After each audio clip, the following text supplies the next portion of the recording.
चलिए, पिछला क्लास में हम बता रहे थे कि यूरोपीय कंपनियों का भारत में आगमन आपको पता होगा, और कई यूरोपीय कंपनियां आई और भारत में व्यापार की, और यूरोप से आने वाली सभी कंपनियों में सबसे अव्वल रही, सबसे आगे रही अंग्रेजी ईस्ट इंडिया कंपनी। आपको हम बताए थे कि अंग्रेजी ईस्ट इंडिया कंपनी भारत 1600 ईस्वी में आया था, और जिसके गवर्नर थे थॉमस स्मिथ। आपको जिसके गवर्नर थे थॉमस स्मिथ, ये जानते हैं आप? गौ करेंगे मुकेश कुमार, गुड मॉर्निंग बेटा, ठीक है। तो जिसके गवर्नर थे थॉमस स्मिथ, ठीक है। और बताए थे कि ब्रिटिश ईस्ट इंडिया कंपनी में टोटल जो व्यक्ति आए थे 217 लोग थे। आपको इसी को कहा था कि ब्रिटिश ईस्ट इंडिया कंपनी में कुल 217 लोग साझेदार थे, आपको ऐसा मिलेगा। और आपको हम बताए थे कि 1599 ईस्वी में ही आपको ब्रिटिश ईस्ट इंडिया कंपनी की स्थापना इंग्लैंड में कर दी गई थी, महारानी एलिजाबेथ प्रथम के द्वारा। इंग्लैंड की महारानी थी उस समय आपको एलिजाबेथ प्रथम, इंग्लैंड की महारानी थी आपको एलिजाबेथ प्रथम, ध्यान देंगे। चलिए, एक क्लियर है। रश्मि रानी, ये रश्मि कुमारी, गुड मॉर्निंग। चलिए गौ करेंगे, आगे चलेंगे हम लोग। तो ये बताए थे बेटा आपको, और ये भी क्लियर किए थे, याद हुआ आपको कि सबसे पहले पुर्तगाली आई 1498 में, और पहला पुर्तगाली यात्री के रूप में आपको आए थे वास्को डी गामा 1498 में भारत। लेकिन भारत आने वाला पहला गौ करें यूरोपीय भी यही था, भारत आने वाला पहला यूरोपीय। वो पहले पुर्तगाली आया, उसके बाद अंग्रेज आया, उसके बाद डच आए, डच के बाद डेनिश आया, डेनिश के बाद फ्रांसीसी आया, फ्रांसीसी के बाद स्वीडिश आया। क्या ऐसा बताया था आपको? तो क्लियर है बेटा आपको। पुर्तगाली 1498 में, ईस्ट इंडिया कंपनी 1600 में, आपको डच ईस्ट इंडिया कंपनी 1602 में, और डेनिश ईस्ट इंडिया कंपनी 1616 में, और स्वीडिश फ्रांसीसी 1700 आपको 64 में, सबको पता है। और 1664 में आई फ्रांसीसी, और ये क्लियर किए थे कि स्वीडिश आई 1731 में। ये गौ करेंगे। चलिए, बहुत खूब, आगे चलें बेटा हम लोग। तो ये बता चुके हैं आपको यूरोपीय कंपनी के बारे में, कौन पहली फैक्ट्री कब स्थापना की, ये सारा बोल चुके हैं आपको।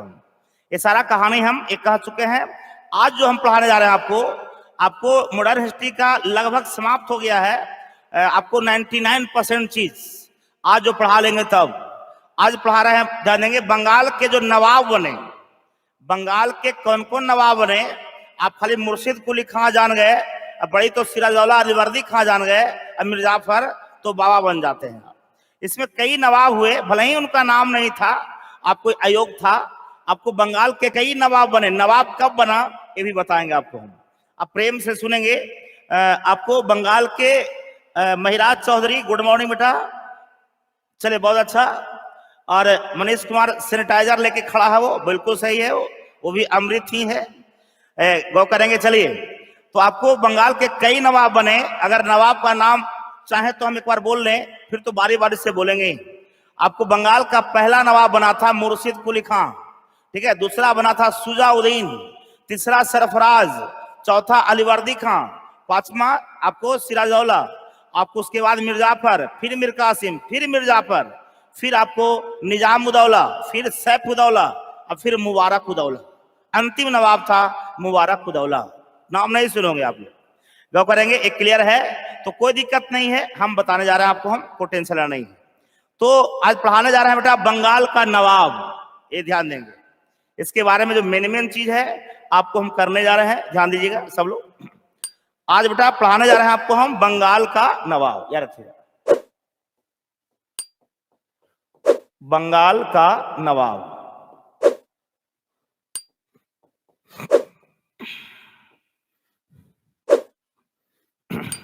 आपको पता है कि आपको अंग्रेजों के शासनकाल में, नहीं, अंग्रेज जब भारत आए थे व्यापार करने के लिए, उस समय कहा जाता है कि बंगाल, उसमें जितने भी भारत में प्रांत थे, जिस समय अंग्रेज भारत में व्यापार करने के लिए आए थे, उस समय भारत में जितने भी प्रांत थे, उसमें सबसे सुदृढ़, समृद्ध और मजबूत प्रांत था बंगाल, आप जानते होंगे। और सबसे बड़ा प्रांत भी था तो बंगाल उस जमाने में। यानी ये हम कर रहे हैं आपको 16वीं 17वीं सदी की बात कर रहे हैं आपको क्लियर है। तो उस समय सभी प्रांतों में, भारत के सभी प्रांतों में सबसे समृद्ध प्रांत, सबसे मजबूत प्रांत, सबसे बड़ा प्रांत जो था बंगाल था। बंगाल में ही आज का बिहार शामिल था, आज का बिहार शामिल था, आज का उड़ीसा शामिल था, आज का झारखंड शामिल था, आज का बांग्लादेश शामिल था, मन करे तो आज का असम भी शामिल था। ठीक है, तो ये सब जो देख रहे हैं बिहार, बांग्लादेश सब देख रहे हैं, सब बंगाल का हिस्सा था। पूरे बंगाल में ये सब पड़ता था, बंगाल के अंदर ये सब था। ये ऐसे कई बार बोले होंगे कि बंगाल से बिहार अलग हुआ 1912 में। ठीक है, आपको बिहार से उड़ीसा अलग हुआ 1936 में, अब बिहार से झारखंड फिर 2000 में हुआ। ठीक है, और 1874 में आपको बंगाल से असम अलग हुआ था। और ये सारा बात बोल चुके हैं, क्लियर है, ये पहले पढ़ा चुके हैं आपको हम कई बार। तो अब सोचिए कि ये सब क्षेत्र बंगाल में था। ठीक है, गौ करेंगे तो ये बड़ा प्रांत था।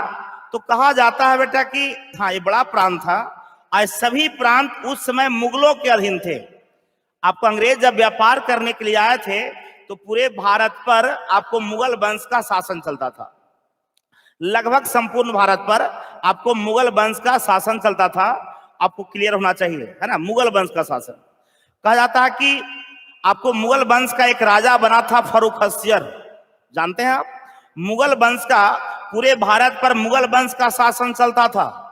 ठीक है, आपको उस समय जब अंग्रेज भारत में व्यापार करने के लिए आए थे तो उस समय आपको फर्रुखसियर का नाम सुनोगे, फर्रुखसियर आप नाम सुनोगे बेटा, जिनको भारतीय इतिहास में घृणित कायर भी कहा जाता है। फर्रुखसियर को भारतीय इतिहास में घृणित कायर के नाम से भी जाना जाता है, याद रखिएगा। फर्रुखसियर को भारतीय इतिहास में आपको घृणित कायर, ये ध्यान देंगे, आपको घृणित कायर के नाम से भी जाना जाता है ना। फर्रुखसियर एक राजा बने थे 1712 ईस्वी में, मुगल वंश का शासक बने थे और ये 13 तक रहे थे, याद रखिएगा। आपको 1712 से नहीं, सॉरी, आपको 1713 से 19 तक, लिखने में मिस्टेक हुई है, 1713 से लेकर के 1719 तक ये आपको मुगल वंश के राजा रहे। 1713 से 19 याद रखिएगा। फर्रुखसियर कहता कि फर्रुखसियर एक योग शासक नहीं था। ऐसे आप जानते होंगे कि मुगल वंश की स्थापना बाबर ने की थी। बाबर हुआ, हुमायूं हुआ, अकबर हुआ, जहांगीर हुआ, शाहजहां हुआ, औरंगजेब हुआ। कहता ये सब का जो नाम लिए ये सब योग शासक थे, कुशल शासक थे, ठीक है, शक्तिशाली शासक थे। लेकिन औरंगजेब के मृत्यु के पश्चात, औरंगजेब की मृत्यु हुई है 1707 में, औरंगजेब के मृत्यु के पश्चात मुगल वंश के जितने भी राजा बने हैं, मुगल वंश के जितने भी राजा बने हैं वो अयोग्य था, योग शासक नहीं था। जैसे बहादुर शाह प्रथम बना, जहांदार शाह, फर्रुखसियर, मोहम्मद शाह, शाह आलम द्वितीय, आलमगीर द्वितीय, ये सब नाम सुनोगे आप लोग। ये सब जितने भी राजा बने औरंगजेब के मृत्यु के बाद योग शासक नहीं थे। तो ये फर्रुखसियर भी योग शासक नहीं था। तो उस समय आपको गौ करेंगे, उस समय जो बंगाल था, बंगाल गौ करेंगे आपको मुगल शासक के अधीन था। आपको इसके अधीन कई प्रांत थे, जैसे अवध, बंगाल, नाम सुना, कर्नाटक, भरतपुर, ये सब क्षेत्र था, गौ करेंगे सब मुगलों के अधीन था। तो ये बंगाल भी मुगलों के अधीन था। ठीक है, और मुगल का एक सूबेदार था, ध्यान देंगे, मुर्शिद कुली खां, मुगलों का सूबेदार। सूबेदार एक पद होता है बेटा, आपको कह सकते हैं कि सैन्य विभाग में आपको सूबेदार एक पद होता था, ध्यान देंगे, जो अंग्रेजों ने बनाया था। एक सैन्य विभाग में अंग्रेज लोग व्यापार करते थे तो उनके पास भी सेना होती थी व्यापार करने के लिए, और वो व्यापार जब अंग्रेज करते थे तो भारतीय शासक से अनुमति प्राप्त करके ही करते थे। तो एक सूबेदार था, तो बंगाल के एक सूबेदार, बंगाल के सूबेदार थे मुर्शिद कुली खां, जो अंग्रेजों के अधीन था। जो करेंगे नहीं, जो मुगलों के अधीन, सॉरी, मुगलों के अधीन था।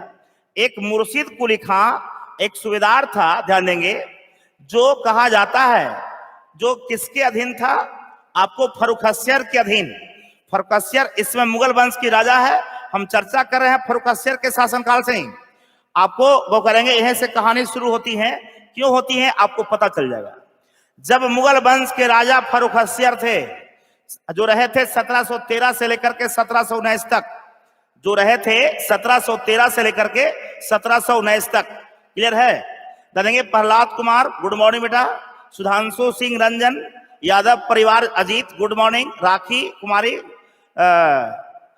बहादुर शाह। अरे राखी बहादुर शाह तो औरंगजेब के मृत्यु के बाद बना है, बात मान रहे हैं हम, लेकिन उसकी बात हम नहीं कर रहे हैं। औरंगजेब के मृत्यु के ठीक बाद बहादुर शाह प्रथम राजा बना है, बिल्कुल।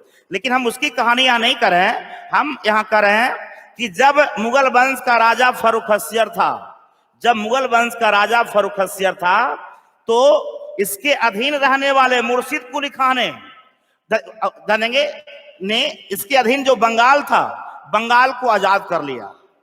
जो बंगाल था किसके अधीन? फर्रुखसियर। कैसे आपको भारत किसके अधीन था? अंग्रेज के अधीन। तो यहाँ के लोगों ने स्वतंत्र कराया ना, तो स्वतंत्र कराया तो यहाँ के लोग शासन करने लगे। उसी तरह से आपको बंगाल था फर्रुखसियर के अधीन, और वो करेंगे तो मुर्शिद कुली खां बंगाल का ही था, उन्होंने बंगाल को इससे आजाद करा लिया। कहता है फर्रुखसियर के शासनकाल में 1713 ईस्वी में ऐसे तो कहा जाता है कि औरंगजेब के मृत्यु के बाद उसके अधीन जो 21 प्रांत था, आपको पता होगा कि औरंगजेब जब राजा था तो औरंगजेब के अधीन 21 सूबे थे। सूबा के मतलब प्रांत, सूबा के मतलब प्रांत। पूछा गया क्वेश्चन। और जब अकबर शासन कर रहा था तो सूबों की संख्या 16 थी। सूबा के मतलब प्रांत, तो उसमें 21 सूबा में एक सूबा बंगाल भी था। तो औरंगजेब के मृत्यु के बाद आपको बता चुके हैं कि मुगल वंश का अंतिम शक्तिशाली राजा औरंगजेब था। जब ये मर गए तो कथा की कई प्रांत इसके आजाद हो गए धीरे धीरे आगे चल करके। अवध भी आजाद हो गया, हैदराबाद भी हो गया, कर्नाटक भी हो गया, भरतपुर भी हो गया, बंगाल भी हो गया। ठीक है, तो कई क्षेत्र इसके अधीन जो था वो आजाद हो जाते हैं। तो उसी तरह से बंगाल को आजाद करा लेता है मुर्शिद कुली खां। किससे? मुगलों से। अब मुगल शासक कौन थे? फर्रुखसियर।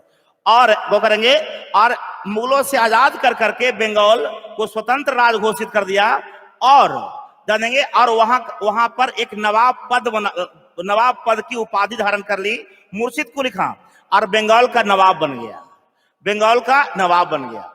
बंगाल को जब आजाद कर दिया तो बंगाल पर शासन करने के लिए कोई होना चाहिए ना, तो बंगाल पर शासन करने के लिए ये मुर्शिद कुली खां ने एक उपाधि धारण की जिसका नाम था नवाब। इस तरह से बंगाल का प्रथम नवाब कौन बना? मुर्शिद कुली खां। क्लियर? बंगाल को आजाद कर लिया और बंगाल का प्रथम नवाब बना आपको कौन बेटा? मुर्शिद कुली खां। चलिए कॉल करेंगे। राहुल कुमार गुड मॉर्निंग बेटा। Sanjeet good morning. Ravi good morning. Leela Kumari good morning सबको। राजनेश कुमार गुड मॉर्निंग बेटा। चलिए गौ करेंगे, ये सबको पता है, ये जानते हैं, तो क्लियर हो गया। तो मुर्शिद कुली खां बंगाल का प्रथम नवाब बन गए। अब कब से कब तक रहे? 1713 से लेकर के 19 तक। 1713 से लेकर 27 तक बंगाल का पहला नवाब, ऐसे कुछ बंगाल का पहला नवाब बन गए आपको मुर्शिद कुली खां। किस लिए? बंगाल पर शासन करने के लिए। बंगाल पर शासन करने के लिए बेटा, बंगाल पर शासन करने के लिए ये पहला नवाब कौन बन गए? मुर्शिद कुली खां। 1713 में बने और 27 तक रहे मुर्शिद कुली खां बंगाल का नवाब। ऐसे हम बंगाल का नवाब के हम लिस्टें बना दें। बंगाल का पहला नवाब बन जाता है मुर्शिद कुली खां। मुर्शिद है बेटा, मुर्शिद कुली खां। गड़बड़ लिखा गया क्या यार? चलिए अब वो क्लियर कर दें हम। आपको बंगाल का प्रथम नवाब बन जाता है आपको मुर्शिद कुली खां। ध्यान देंगे, बंगाल पर शासन करने के लिए। और ये रहते हैं बेटा आपको 1713 से लेकर के 1727 तक। अब हम सभी नवाब का परिणाम ले देते हैं। दूसरा नवाब बना है, उसका नाम है शुजाउद्दीन। शुजाउद्दीन बंगाल का दूसरा नवाब शुजाउद्दीन बनता है, जो कि 1727 से लेकर के 1739 तक रहता है। तीसरा बनता है बेटा सरफराज। तीसरा बनता है सरफराज खां भी मिलेगा। गो करेंगे, ये रहते हैं 1739 से लेकर के 40 तक। ये बंगाल के नवाब। बंगाल के नवाब हम सबके बारे में बता रहे हैं जिसे चर्चित है। चौथा बनते हैं अलीवर्दी खां। बंगाल का चौथा नवाब बनते हैं अली वर्दी खां। वो करेंगे, ये रहते हैं 1740 से लेकर के आपको 56 तक ये रहते हैं। फिर बनते हैं बेटा सिराजुद्दौला। बंगाल का अगला नवाब सिराजुद्दौला बनते हैं और इनका पीरियड है आपको 56 से लेकर के 57। और कहा जाता है कि सिराजुद्दौला के पश्चात बंगाल का नवाब बनते हैं मिर्जाफर। मिर्जाफर का पीरियड होता है 57 से 60। फिर आपको 7वां जो बनते हैं वो मीर कासिम बनते हैं और मीर कासिम है 1760 से लेकर के 1763 तक। फिर आपको बन जाते हैं, फिर दोबारा मिर्जाफर बनता है बंगाल का नवाब और ये रहते हैं 63 से 65। 1763 से लेकर के 1765 तक, 65 में इनकी मृत्यु हो जाती है। फिर अगला बनते हैं आपको निजाम उद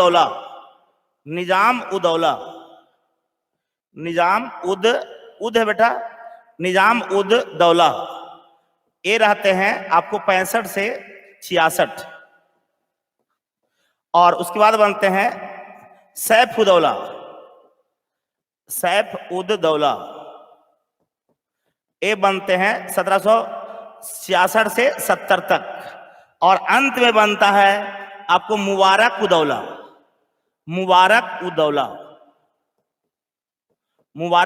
बेटा, जो कि 1770 से लेकर के 75 तक रहते हैं। ये बंगाल के नवाब बने हैं। एक जगह लिख दी है आपको, फिर बार बार दिखाते रहेंगे। ये बंगाल के नवाब इतना बने बेटा। तो बंगाल का पहला नवाब कौन बना? मुर्शिद कुली खां। नवाब एक पद था आपको शासन करने के लिए। अंतिम नवाब कौन था? मुबारक उदौला। हमको पता कुछ लोग इसका नाम तो सुने, लेकिन इसका नाम नहीं, बहुत कम लोग सुने होंगे। आपको बंगाल का अंतिम नवाब था मुबारक उदौला। चलिए, तो अब बंगाल पर शासन करने के लिए एक नवाब का पद आ गया, ये सबको पता है। आपको क्लियर कर दें तो बंगाल का नवाब जो बने आपके सामने है, ये सबको पता है ना। तो चलिए, तो बंगाल, अब एक क्वेश्चन यहाँ बन गया कि बंगाल को स्वतंत्र किसने करवाया? तो मुर्शिद कुली खां ने करवाया। किससे करवाया? तो मुगलों से करवाया। उसमें मुगल राजा कौन थे? फर्रुखासियर थे। क्लियर है। अब बंगाल पर शासन करने लगे, तो शासन करने के लिए राजधानी भी बनाएंगे ना। तो बता दें, इन्होंने सबसे पहले बंगाल की राजधानी बनाया था ढाका को, याद रखिएगा। आपको जब बंगाल स्वतंत्र हुआ था तो बंगाल की राजधानी किसको बनाया? ढाका राजधानी बनाया था बेटा। राजधानी समझ जाइएगा आप लोग, राजधानी ढाका को बनाया। कौन बनाया? मुर्शिद कुली खां। यानी बंगाल की पहली राजधानी कहां थी? ढाका। लेकिन जब ढाका बनाया, राजा राजधानी में रह के शासन करने लगे। राजा मीन्स यहाँ नवाब। तो बंगाल की पहली राजधानी ढाका हो गई। ढाका में रह करके जब ये शासन कर रहे थे तो इनको उतना अच्छा नहीं लग रहा था कि यहाँ राजधानी सुरक्षित नहीं है, क्योंकि वहां पर अंग्रेजों भी आ चुके थे। क्योंकि आपको पता होगा कि अंग्रेजों ने बंगाल में पहली व्यापारिक कोठी 1651 में खोल दी थी। पता है आप लोग को? अंग्रेज जब व्यापार करने के लिए भारत आए थे तो 1651 ईस्वी में अपनी व्यापारिक कोठी खोल दी थी हुगली नदी के किनारे। क्वेश्चन एक यहां भी बन जाता है कि अंग्रेजों ने भारत में अपनी पहली व्यापारिक कोठी कब खोली? तो आपका जवाब होगा 1651। व्यापारिक कोठी क्या चीज होती है ये आपको हम बता चुके हैं। ठीक है, जो करेंगे 1651 में हुगली नदी के किनारे। कौन नदी किनारे बेटा? हुगली नदी के किनारे। ये ध्यान देंगे, सबको पता है, बहुत अच्छा, ये जान जाइए बिल्कुल। अब आगे चले बेटा। अब कहा जाता है कि बंगाल को तो आजाद कर लिया, आजाद करने के पश्चात ये अभी भी फर्रुखासियर को राजा मान रहा है और उसको नियमित रूप से कर भेजा करता था। नियमित रूप से भू राजस्व कर, यानी जो लगान होती है भूमि पर, जो टैक्स जो इसको दिया जाता था, वो नियमित रूप से टैक्स फर्रुखासियर को भेजा करता था। कौन? मुर्शिद कुली खां। देंगे टैक्स भेजा करता था।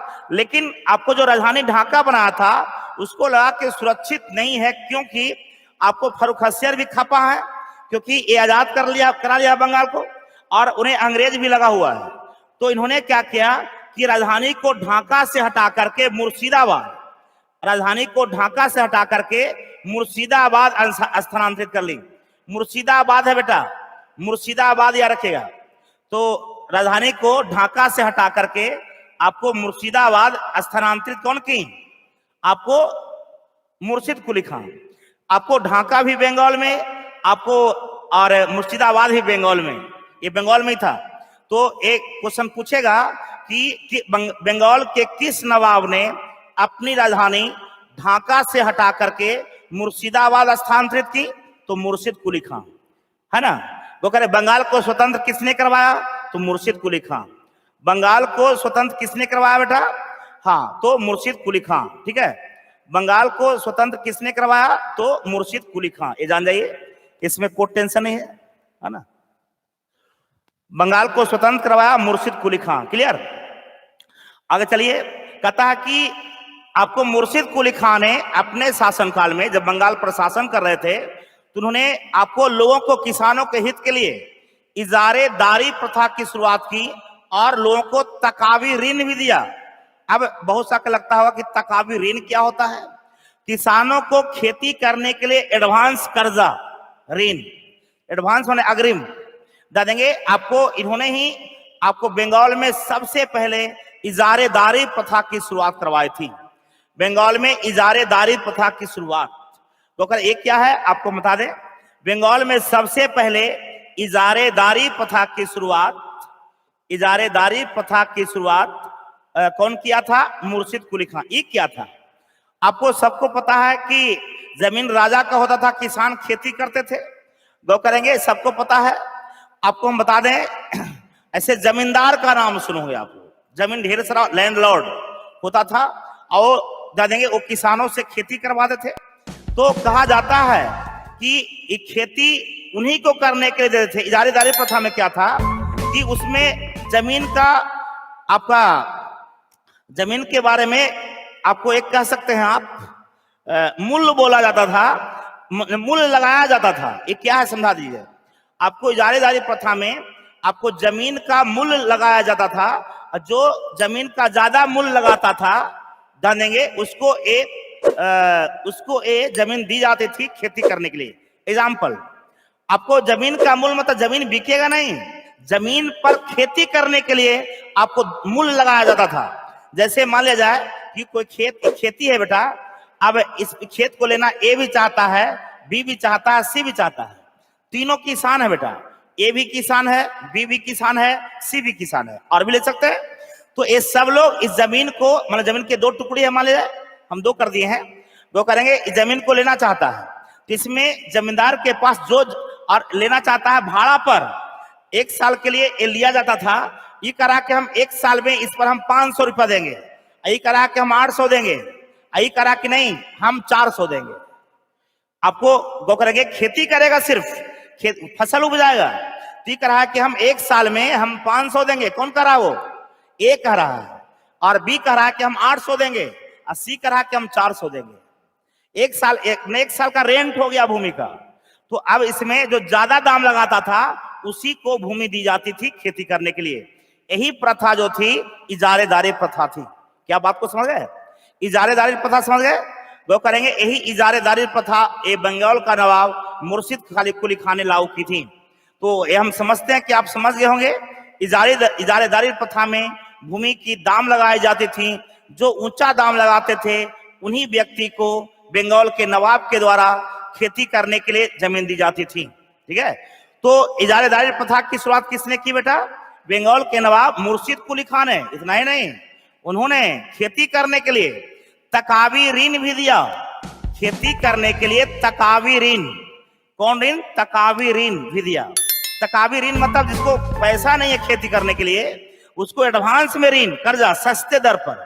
तो तकावी क्या था? एक प्रकार का ऋण था बेटा, जो एडवांस के रूप में दी जाती थी खेती करने के लिए। तो तकावी ऋण भी समझ गए?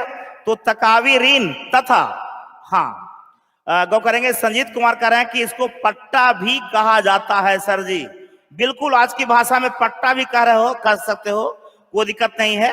हाँ, भागीरथी के किनारे पे मुर्शिदाबाद, बहुत खूब। राखी कुमारी कह रही हैं कि भागीरथी के किनारे पे है मुर्शिदाबाद।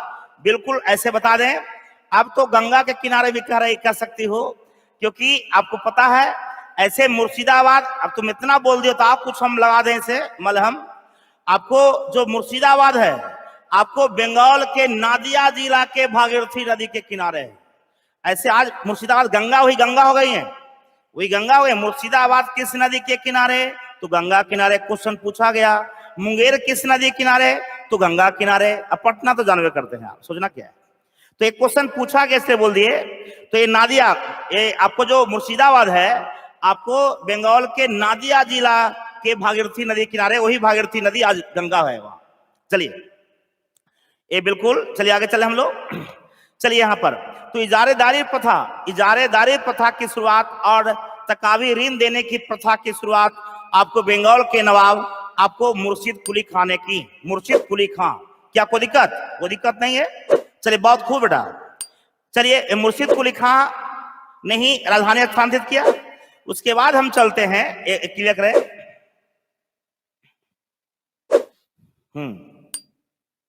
अब देखेंगे मुर्शिद कुली खां 1713 से लेकर 27 तक रहे। इसके बाद बंगाल का नवाब कौन बनेंगे? शुजाउद्दीन। ये सब योग नहीं था बेटा, अब इसमें ध्यान देंगे, ये सब योग नहीं था, ये भी योग नहीं था।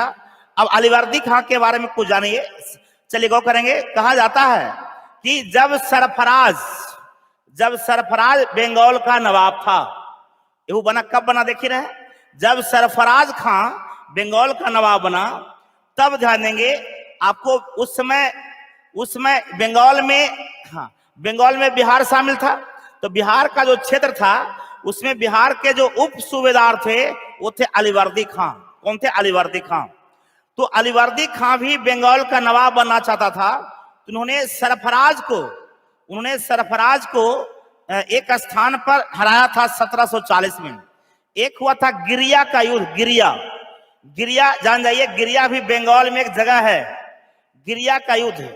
आपको बता दें, एक था गिरिया का युद्ध बेटा। गिरिया एक जगह है बंगाल में। तो इसको कहते हैं, इस आपको गिरिया नामक स्थान पर लड़ाई हुई थी। आपको सरफराज खां और किसके बीच? अलीवर्दी खां के बीच। क्योंकि आपको बंगाल का नवाब, जैसे मुख्यमंत्री बिहार का कौन नहीं बना चाहता हो, प्रयास सब करता हो, सब लगा हुआ है कि हटे तो हम आएंगे, जो मिनमिन है। उसी तरह से बंगाल का नवाब बनने के लिए भी आप लोग ताक में रहते थे। तो जब सरफराज खां बंगाल का नवाब था, तो उतना ढंग से शासन नहीं करा था, कमजोर था। तब आपको कहा था कि अलीवर्दी खां ने आपको सरफराज को गिरिया नामक स्थान पर हराया। माने दोनों के बीच गिरिया नामक स्थान पर युद्ध हुआ। इसलिए कब हुआ? 1740 में। युद्ध कब हुआ बेटा? 1740 में। इसलिए इसको गिरिया का युद्ध भी कहा जाता है। तो गिरिया का युद्ध किसके बीच हुआ? बंगाल के नवाब सरफराज खां और अलीवर्दी खां के बीच। इसमें अलीवर्दी खां बंगाल का नवाब नहीं बना था, इसको हरा करके बना है। बंगाल का नवाब कौन था? सरफराज। तो गिरिया के युद्ध में सरफराज को पराजित कर देता है, और बंगाल का नवाब बन जाता है। कौन बन जाता है? अलीवर्दी खां। तो इस प्रकार से अलीवर्दी खां बंगाल का नवाब बन जाते हैं 1740 में। यहां लिखे भी हैं। गिरिया के युद्ध के पश्चात क्वेश्चन ये भी बन सकता है कि किस युद्ध के पश्चात अलीवर्दी खां बंगाल का नवाब बना? तो कहेंगे गिरिया का युद्ध। और गिरिया का युद्ध क्यों कहा गया, समझ गए? क्योंकि गिरिया नामक स्थान पर हुई थी। कब हुआ था? 1740 में। तो अलीवर्दी खां ये बंगाल का नवाब बन जाते हैं। नहीं, अलीवर्दी खां बंगाल का जब नवाब बन जाते हैं, और आपको पता है, बात को समझिएगा। तो अलीवर्दी खां क्या किया? जब ये बंगाल का नवाब बना, तो इसके पहले जितने भी बंगाल के नवाब बने, वो मुगल शासक को नियमित रूप से भू राजस्व कर भेजा करता था। वो नियमित रूप से आपको भू राजस्व कर भेजा करता था। संजीत कुमार, तुम कहां था? सूबेदार का मतलब क्या होता है सर जी? सूबेदार एक पद होता था बेटा सैन्य क्षेत्र में। जैसे है ना, आपको सेवा क्षेत्र में आपका सूबेदार होता था, मेजर होता था, ये सब पद होता है। तो ये पद का नाम है जो कि सैन्य क्षेत्र में होता था। गो करेंगे, सबको पता है? हाँ चलिए, तो आपको क्लियर कर दें। तो अलीवर्दी खां के पहले जितने भी मुगल वंश के राजा हुए, अलीवर्दी खां के पहले, मुगल वंश के नहीं, अलीवर्दी खां के पहले जितने भी बंगाल के नवाब बने, वो नियमित रूप से मुगल शासक को भू राजस्व कर इन टैक्स भेजा करता था। लेकिन अलीवर्दी खां जब बंगाल का नवाब बना तो ये मुगलों को टैक्स देना बंद कर दिया। ये मुगलों को टैक्स देना क्या कर दिया? ये बंद कर दिया। कौन? अलीवर्दी खां। पता है आपको? इसके कारण आपको बंगाल और सुखी संपन्न बन गया। अरे जो पैसा बंगाल में ही रह गया। गौर करेंगे, अलीवर्दी खां बंगाल का पहला नवाब बना जो मुगलों को दिए जाने वाले नियमित भू राजस्व कर को बंद कर दिया था। तो इस प्रकार से बंगाल और सुख आपको समृद्ध बन गई, बंगाल समृद्ध बन गई, सबको पता है। और आपको पता है कि अलीवर्दी खां के समय में ही आपको अंग्रेजी ईस्ट इंडिया कंपनी भारत में व्यापार कर रही थी। व्यापार तो पहले भी कर रही थी। तो अलीवर्दी खां के समय में आपको पता होगा कि आपको अलीवर्दी खां के पहले ही कहिए आपको अंग्रेज लोग 1651 में जब आए थे भारत नहीं बंगाल में, आपको शुरू में ही बताया था बेटा कि बंगाल में अंग्रेजी ईस्ट इंडिया कंपनी ने अपनी पहली कोठी 1651 में बनाई थी। आपको हम बोले थे, देखिए यहाँ लिखा हुआ है, आपको हम लिखे थे यहाँ पर, ठीक है। 1651 बनाई थी। और सबको पता है कि 1700 के आसपास वहां पर एक किला बना था जिसका नाम था फोर्ट विलियम। फोर्ट विलियम एक किला था, अंग्रेजों का किला। फोर्ट विलियम कहाँ थी? कलकत्ता में। तो करेंगे इसमें अंग्रेज लोग रहते थे और व्यापार करते थे, फोर्ट विलियम, ठीक है। तो कहा जाता है कि जब बंगाल का राजा अलीवर्दी खां बने, जब बंगाल का राजा अलीवर्दी खां बने, राजा मीन्स नवाब, तो इन्होंने क्या किया? इनको लगा कि अंग्रेजों का प्रभाव बढ़ रहा है, अंग्रेजों का प्रभाव बढ़ रहा है। तो इन्होंने, हालांकि कई कारण थे, वहां पर अभी जाना नहीं चाहते हैं। आपको अलीवर्दी खां अंग्रेजों को फोर्ट विलियम खाली करने का आदेश दिया। क्यों दिया? ऐसा हम जनरली क्लास में बोलते रहते हैं। आपको कर्नाटक में एक क्या ड्रामा किया था, कुछ लोग जो पढ़े उनको याद होगा। तो अलीवर्दी खां, अब सीधे जान जाए यहाँ पर, अलीवर्दी खां ने फोर्ट विलियम में रह रहे, अलीवर्दी खां ने फोर्ट विलियम कहाँ है? कलकत्ता में एक किला है जिसमें अंग्रेज लोग रह करके व्यापार भी करता था। उसके जो उच्च जो अधिकारी होते थे वो किसमें? ईस्ट इंडिया कंपनी में या ब्रिटिश ईस्ट इंडिया कंपनी में, वो लोग वहां रहते थे। तो अलीवर्दी खां ने आपको उसको फोर्ट विलियम को खाली करने का आदेश दिया, ठीक है, और खाली करवाया भी। एक गौर करेंगे, कुछ देंगे, जब आदेश दिया कि यहाँ खाली करो, बंगाल को खाली करो, मैंने अंग्रेज यहाँ व्यापार मत करो, तो कुछ अंग्रेज गया था, वहां से निकल गया था फोर्ट विलियम से, और कुछ लोग रुका हुआ भी था। ऐसे ही घोषणा किया, कुछ समय के पश्चात इनकी मृत्यु हो जाती है। तो अलीवर्दी खां की मृत्यु हो जाती है। तो आपको बताया होंगे कि इनकी मृत्यु हो जाती है बेटा। तो मृत्यु के बाद जो अंग्रेज फोर्ट विलियम से चला गया था फिर आ गया, तो सोचा कि जो घोषणा किया राजा वो तो मर गया, चलो अब रहते हैं फोर्ट विलियम में, रह करके व्यापार करेंगे, चलाया। अलीवर्दी खां के मृत्यु के पश्चात आपको बंगाल का नवाब बनता है सिराजदौला। कब? 1756 में, क्योंकि अलीवर्दी खां 56 तक रहते हैं, 56 में इनकी मृत्यु हो जाती है। मृत्यु के बाद आपको बंगाल का अगला नवाब बनते हैं सिराजदौला। ऐसे दामाद कहते हैं, तो याद रखिएगा, मुर्शिद कुली खां का भी दामाद था सुजाउद्दीन। मुर्शिद कुली खां का दामाद कौन था? सुजाउद्दीन, याद रखिएगा। यहाँ अलीवर्दी खां का दामाद कौन है? सिराजदौला। तो अलीवर्दी खां के बाद इनके दामाद सिराजदौला आपको बंगाल का नवाब बनते हैं। अब बंगाल का नवाब बनते ही इनको पता था कि अलीवर्दी खां फोर्ट विलियम को खाली करने का आदेश दिए थे, लेकिन फिर भी अंग्रेज आपको वहां रह रहा है, जो चल भी गया था वो आ गया है। तब इन्होंने सिराजदौला आपको बता दें, तब सिराजदौला ने, अब देखिए इसकी भी राजधानी कहाँ थी? सिराजदौला जब बंगाल का नवाब बना तो राजधानी मुर्शिदाबाद है। राजधानी कहाँ है? मुर्शिदाबाद। ये भी क्वेश्चन पूछ सकता है कि सिराजदौला की राजधानी कहाँ थी? मुर्शिदाबाद। इस सब की राजधानी मुर्शिदाबाद थी, क्योंकि राजधानी तो ढाका से मुर्शिदाबाद यही कर दिया था, याद रखिएगा। तो सिराजदौला के बारे में बता दें बेटा आपको कि सिराजदौला आपको फोर्ट विलियम को खाली करवाएगा। खाली नहीं किया तो उसको चारों ओर से अपने सैनिकों के साथ घेर लिया। वो करेंगे, अंग्रेज लोग फोर्ट विलियम खाली नहीं किए, तब ये चारों तरफ से फोर्ट विलियम को घेर लिए और इसको वहां से भागने के लिए उसको मजबूर किए। और इस दरमियान भागने का नाम नहीं ले रहा था, तब इसमें से दोनों तरफ से कार्यवाही हुई देंगे, और इसमें 146 अंग्रेज को गिरफ्तारी हो गई थी। आपको पता है जब फोर्ट विलियम को घेर लिए तो अंग्रेज लोग के पास भी सेना थी, उन लोग भी कुछ टक्कर दी। इस दरमियान दोनों में नोकझोंक हुई और नोकझोंक के दौरान 146 अंग्रेज, क्योंकि इनके पास सेना काफी थी सिराजदौला के पास, आपको 146 अंग्रेज को गिरफ्तार कर लिया गया और अंग्रेजों का जहां जहां कोठरी था उसमें ताला लगा दिया गया। किसके द्वारा? सिराजदौला के द्वारा। और 146 अंग्रेज को गिरफ्तार करवा दिया कौन? सिराजदौला। अब गिरफ्तार कर करके ये कहानी हम शुरू में ही बताते हैं जब पॉलिटिक्स शुरू करते हैं, तो कुछ लोग को याद भी होगा। तब सिराजदौला ने जो 146 अंग्रेज को गिरफ्तार किया था, सिराजदौला ने जो 146 अंग्रेज को गिरफ्तार किया था उसको 18 फुट लंबा, है ना, आपको 18 फुट लंबा, 14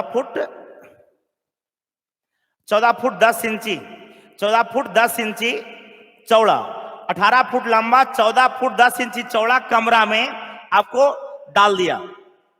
ये बात है 20 जून 1756 को। 20 जून 1756 को जो 146 अंग्रेज को सिराजदौला ने गिरफ्तार करवाई थी उसको 18 फुट लंबा और 14 फुट लंबा और 10 इंच चौड़ा एक कमरा में डाल दिया। कब? 20 जून 1756 को गौ करेंगे, डाल दिया और इसको बंद कर दिया गेट को। इसमें खिड़की उड़की नहीं थी। तो कहता है कि इतिहासकार लोग का कहना है कि जब 21 जून 1756 को जब इसको खोलने गया गेट, आपको गौ करेंगे इस रूम का गेट, ये जून का महीना, गर्मी का महीना बेटा, जून गर्मी का महीना होता है। 146 आदमी को इसमें डाल दिया। 146 आदमी के लिए कम स्पेस पड़ रहा था, इन्हें ऐसे ही डाल दिया, सबको बुढ़ा की तरह कस दिया। 146 अंग्रेज को इसमें डाल दिया गया। ध्यान देंगे, जब 21 जून 1756 को जब गेट खुलने जाता है तो उसमें 123 व्यक्ति की मृत्यु हो चुकी थी। 146 अंग्रेज को इस कोठरी में डाला था। जब अगला दिन खुलने जाता है तो मात्र 23 ही जिंदा थे, 123 की मृत्यु हो चुकी थी। एक घटना भारतीय इतिहास में काल कोठरी की घटना के नाम से जानी जाती है। काल कोठरी घटना कब घटी? 21 जून 1756। इसमें क्या हुआ?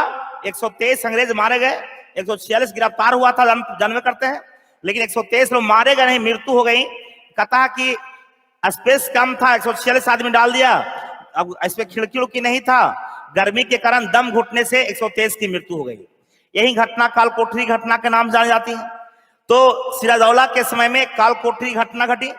अब अंग्रेज लोग, निश्चित है कि अंग्रेज लोग इस घटना के लिए दोषी ठहराया सिराजदौला को, क्योंकि सिराजदौला ने ही कोठरी में बंद किया था। हालांकि इसको मारना उद्देश्य नहीं था, तो करेंगे, लेकिन फिर भी जब ये घटना घट गई, यही घटना काल कोठरी की घटना के नाम से जानी जाती है। काल कोठरी की घटना बंगाल में घटी थी, कलकत्ता में। अब कोई कोठरी कहाँ थी? कलकत्ता में। क्वेश्चन ये भी पूछता है कि काल कोठरी घटना कहाँ घटी? तो कलकत्ता में। कलकत्ता कहाँ? तो पश्चिम बंगाल में। जब ये घटना घट गया तब आपको क्लियर कर दें, यहां पर चलिए। हाँ, जब ये घटना घट गई तब अंग्रेज लोग आग बबूला हो गए और इसका दोषी ठहराया सिराजदौला को। किसका दोषी? जो 123 व्यक्ति मारे गए, है ना। अब अंग्रेज लोग बदला लेना चाहेगा, तो आपको पता होगा कि बदला लेने के लिए आपको पता है कि एक युद्ध भी किया है। बदला लेने के लिए सिराजदौला के साथ युद्ध किया।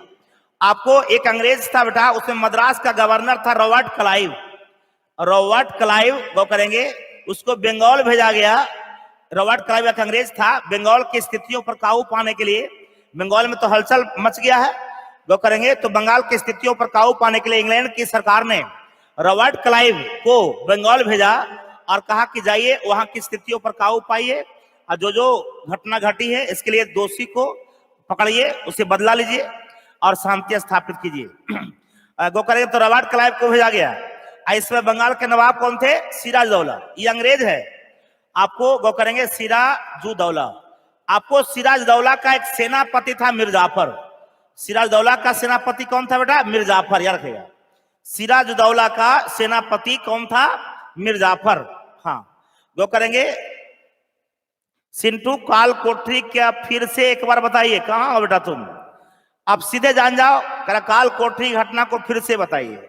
अभी इसका मतलब तो छोड़ दिया, तुम क्लास नहीं कर रहे थे तो गो करेंगे, सीधे जान जाओ कि 146 अंग्रेज को बंगाल के नवाब सिराजदौला ने गिरफ्तार कर लिया था 146 अंग्रेज को। गिरफ्तार कर करके एक कोठरी में बंद कर दिया था, छोटा कोठरी में, जिसकी लंबाई 18 फुट थी, 14 फुट 10 इंची चौड़ा था। उसमें 20 जून 1756 को उसमें डाल दिया गया था 146 अंग्रेज को। 21 जून 1756 को जब खोला गया तो उसमें से 123 व्यक्ति मर गया था 146 में से। यही घटना काल कोठरी की घटना के नाम से जानी जाती है।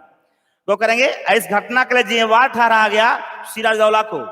तब ध्यान देंगे, तब आपको इसका बदला लेने के लिए आपको रॉबर्ट क्लाइव को भेजा गया। इसका बदला लेने के लिए किसको भेजा गया बेटा? रॉबर्ट क्लाइव को। रॉबर्ट क्लाइव को भेजा गया कि सिराजदौला से इसका बदला लीजिए, उनको सबक सिखाइए। तब सिराजदौला का सेनापति था मिर्जाफर। मिर्जाफर को रॉबर्ट क्लाइव जो है उसको अपने पक्ष में कर लिया, जिसको पटियाल या भी कर सकते हैं आप। आपको रॉबर्ट क्लाइव ने सिराजदौला के सेनापति को, और सेनापति का कितना महत्व है युद्ध में आप जानते होंगे। सिराजदौला का सेनापति था मिर्जाफर। मिर्जाफर को अपने पक्ष में कर लिया कौन? Robert Clive. कुछ लोभ दे करके, लोभ यही था कि कहा था कि हम बंगाल का नवाब बना देंगे। सिराजदौला को हटा, अगर इसको तुम हरा देते हो, कौन कह रहा है? Robert Clive. किससे? मिर्जाफर को, जो इसका सेनापति था, कि अगर तुम इसको हरा देते हो तो तुमको हम बंगाल का नवाब बना देंगे। क्लियर है? तो इसके लिए युद्ध होता है, वो करेंगे। इसमें मिर्जाफर धोखा देगा किनको? अपने राजा को। तो कहा जाता है कि बेटा आपको हम क्लियर कर दें, तब आपको नाम सुनोगे प्लासी का युद्ध, डायरेक्ट वहां पहुंचाते हैं आपको हम। आप नाम सुनोगे प्लासी का युद्ध, नाम सुने आप लोग? प्लासी एक जगह है बंगाल में बेटा, जो करेंगे ये भी नादिया जिला में ही है। बंगाल के नादिया जिला में भागीरथी नदी किनारे प्लासी बंगाल में है।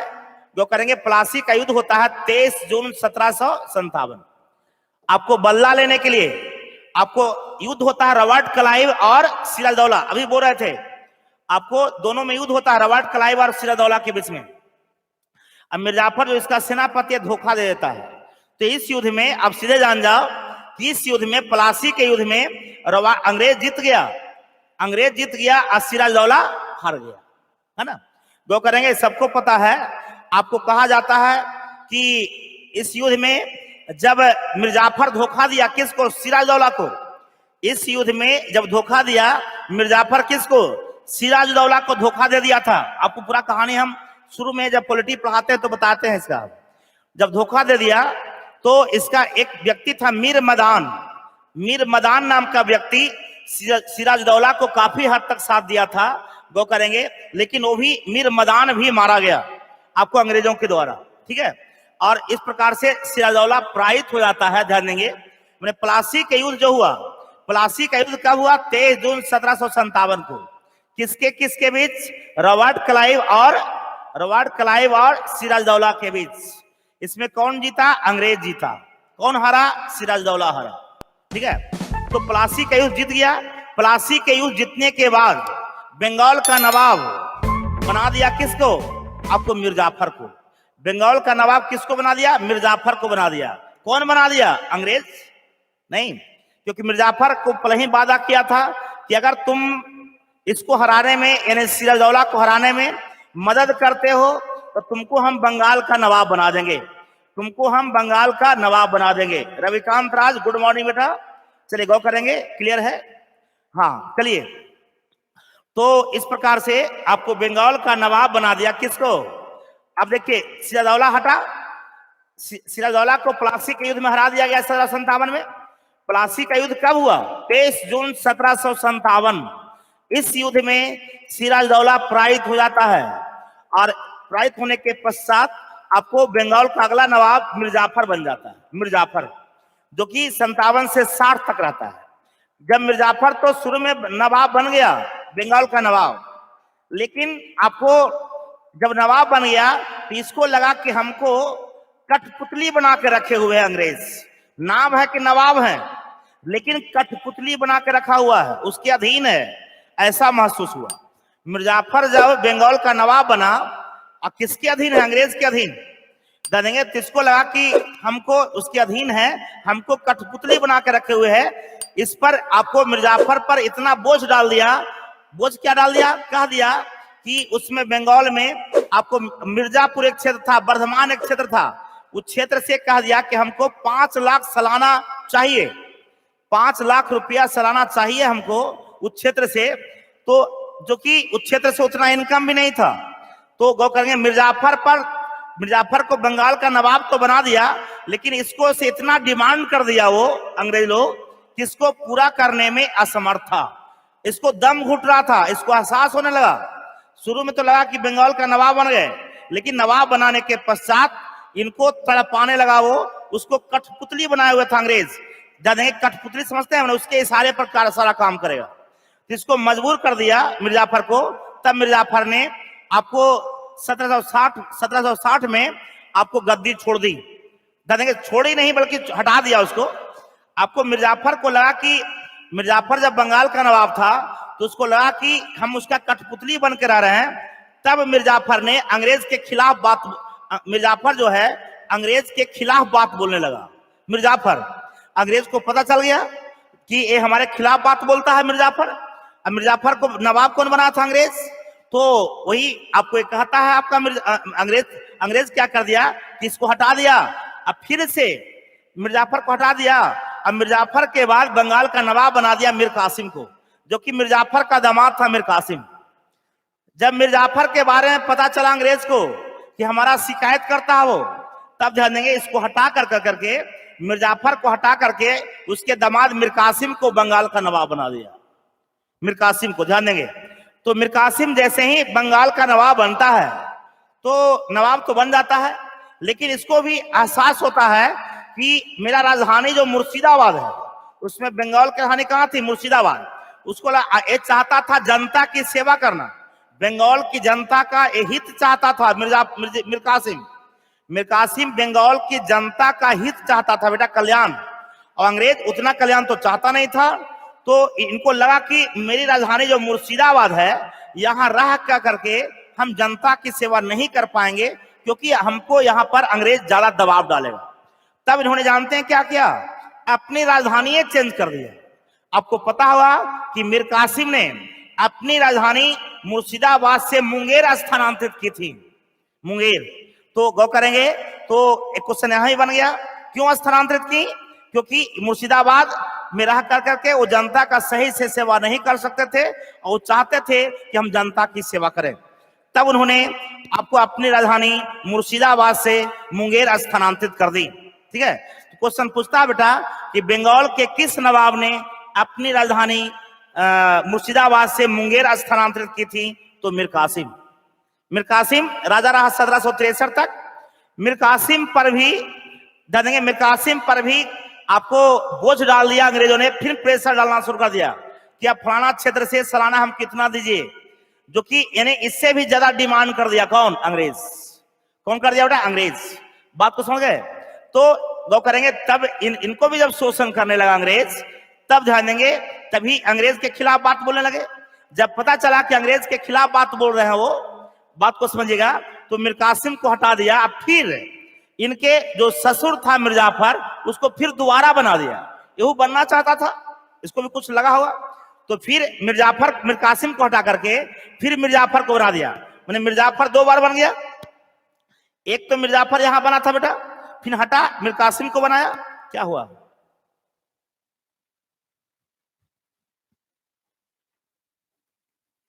एक मिनट बेटा, हो जाएगा।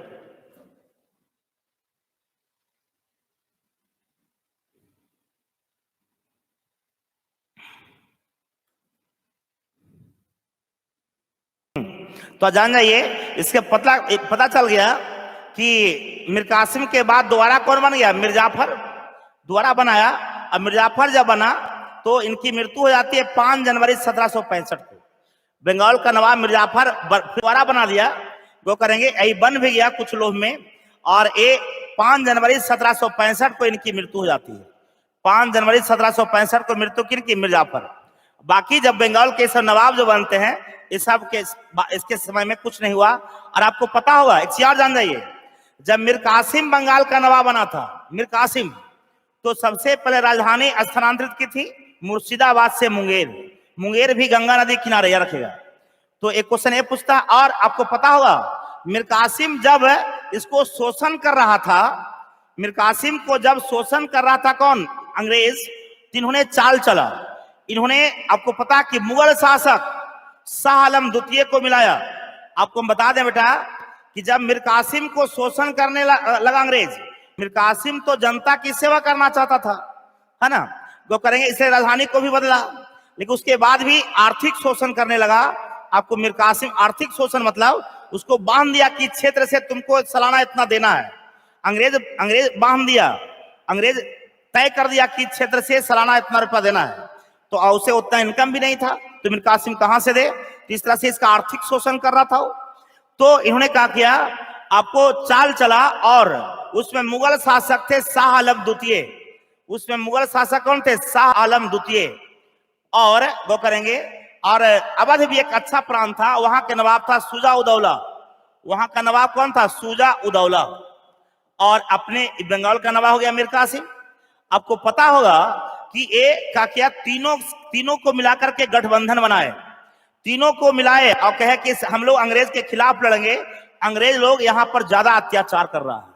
तो मुगल वंश के राजा शाह आलम द्वितीय को पटिया लिया, और अवध भी उसमें, अवध नाम सुनोगे बेटा, अवध जिसका आधुनिक नाम लखनऊ है, अवध जो कर रहे हैं इसी का आधुनिक नाम लखनऊ है, जो गोमती नदी किनारे है, जिसे नवाबों का शहर कहा जाता है।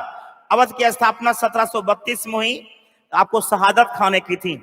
तो गौ करेंगे, तो मीर कासिम का किया कि मुगल शासक शाह आलम द्वितीय को पटियाया, अवध के नवाब शुजा उदौला को पटियाया, अब तीनों मिलकर के एक त्रिगुट बनाया, एक मजबूत गुट बनाया, किसके खिलाफ लड़ने के लिए, अंग्रेजों के खिलाफ, और गुट बना कर करके बक्सर नामक स्थान पर युद्ध किया, बक्सर 1764 में। इसलिए 1764 में बक्सर का युद्ध लड़ा, एक तरफ था तीनों, एक तरफ अंग्रेज। अंग्रेजी सेना का नेतृत्व कर रहे थे हेक्टर मुनरो, अंग्रेजी सेना का नेतृत्व कौन कर रहे थे, हेक्टर मुनरो, और गो करेंगे भारत में ये लोग थे।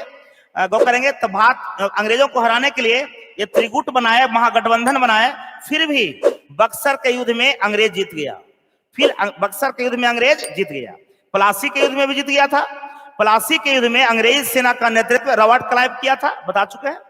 जो करेंगे, आपको प्लासी के युद्ध में भी जीता और बक्सर के युद्ध में भी जीत गया। जो करेंगे, बक्सर का युद्ध हुआ, आपको मीर कासिम इसका आयोजन करता था।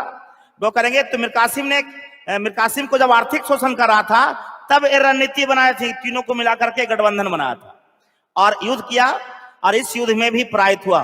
बक्सर का युद्ध कब हुआ बेटा, 1764। बक्सर का युद्ध कब हुआ, आपको 1764।